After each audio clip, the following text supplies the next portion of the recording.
Hello and welcome back to Kajabi in 5 minutes. Thank you for being with me here today and listening to this podcast. If you're watching these on YouTube, then listening and watching these videos, I'm just so glad that you're here. And I hope that you've been getting some value out of what I'm sharing every week, just some tidbits about Kajabi.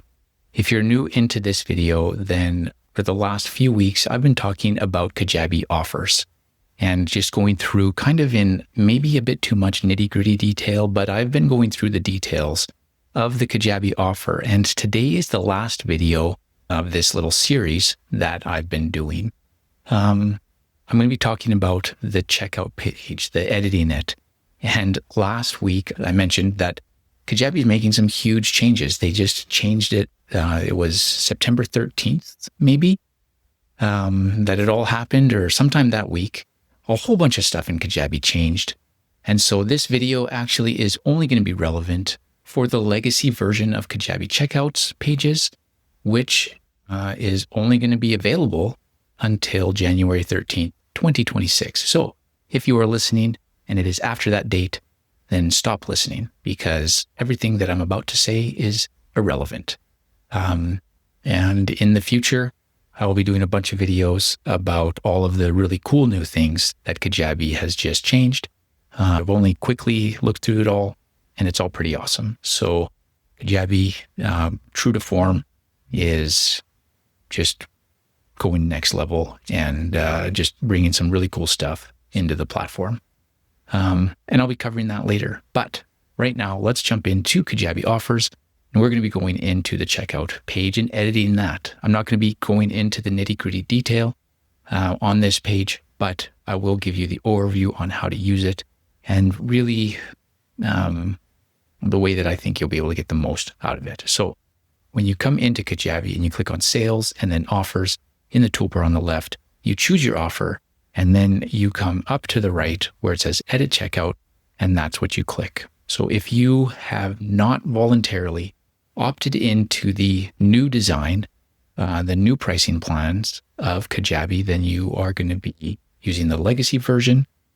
You have access to that version until, actually, I'm not exactly sure what's going to happen on January 13th. I know pricing changes for everybody, but you may still be able to use the old legacy version. So if it's after that date, if you are using the legacy version of Kajabi checkout pages, Kajabi Offers, then this is still good for you.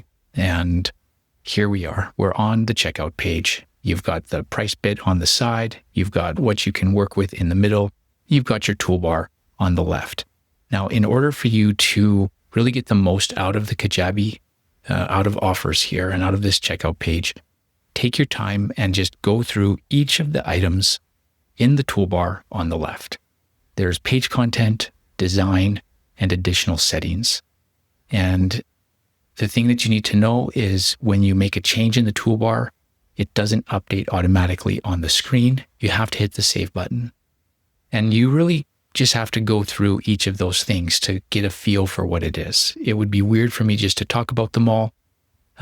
But the best experience and whatnot is just, again, clicking on each one, going through each one and seeing.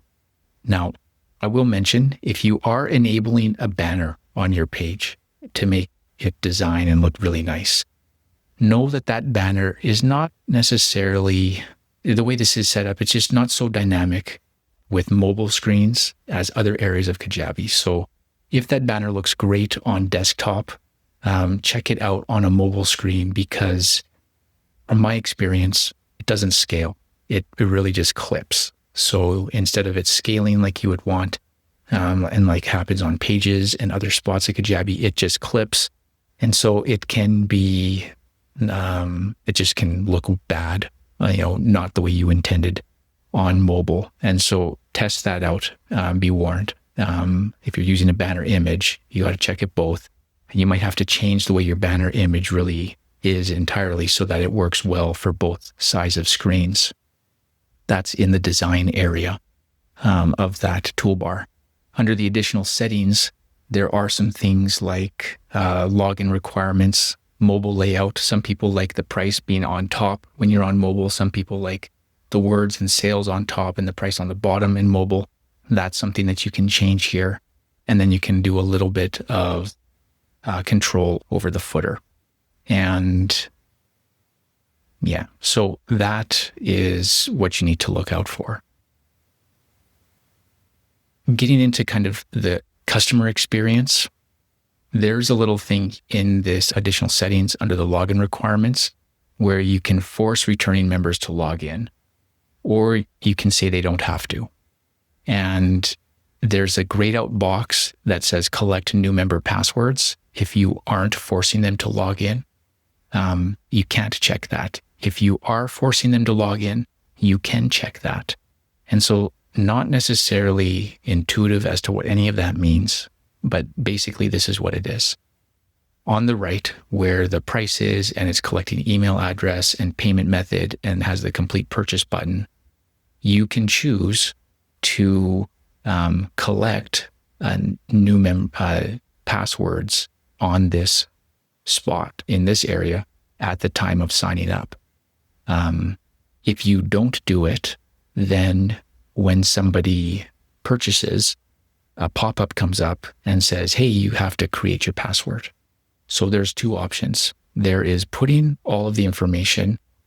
Email address is always going to be there on the checkout page, but you can hit this checkbox and make people put their password as well, and then do the purchase. Or you can leave the password bit out of it, which is what I recommend. You can do the purchase, and then a pop-up comes up and says, now you need a password. And I recommend that because you don't want people getting caught up in the moment of a purchase by complications setting a password. And sometimes setting up a password is confusing for people.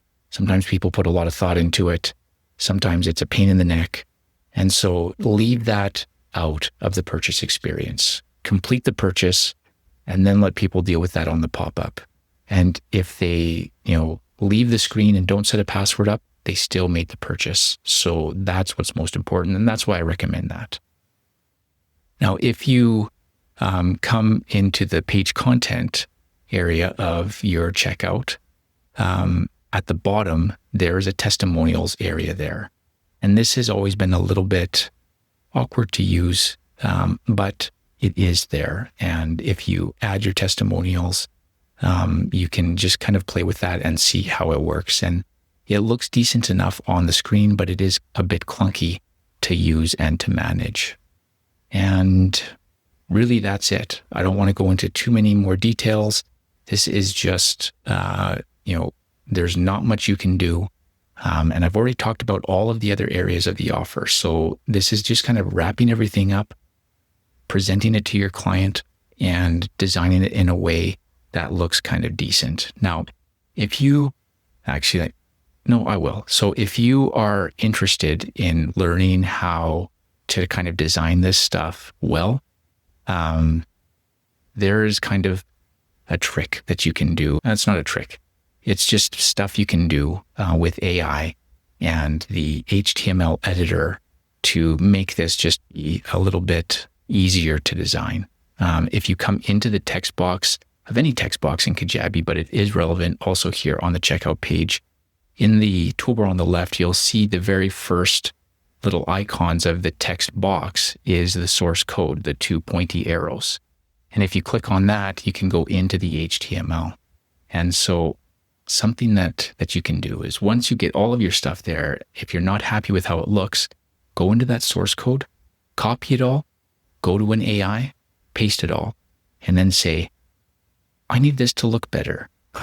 Can you design this HTML so that I can paste it all into one text box and I just want it to look nicer? Can you style it a little bit? It's got to be pasted into one text box. The AI should know that. You should tell it that. And then it'll spit you out some stuff, paste it back in that box and see what it looks like. It might do a better job styling it than you did. And that could just be a quick and easy way to just get a little bit more pizzazz out of your stuff. So that's all I have to say about the Kajabi offers and the checkout page. Thank you for listening as always, and tune in next week for some more Kajabi tidbits of what is available in the platform. Have a great week.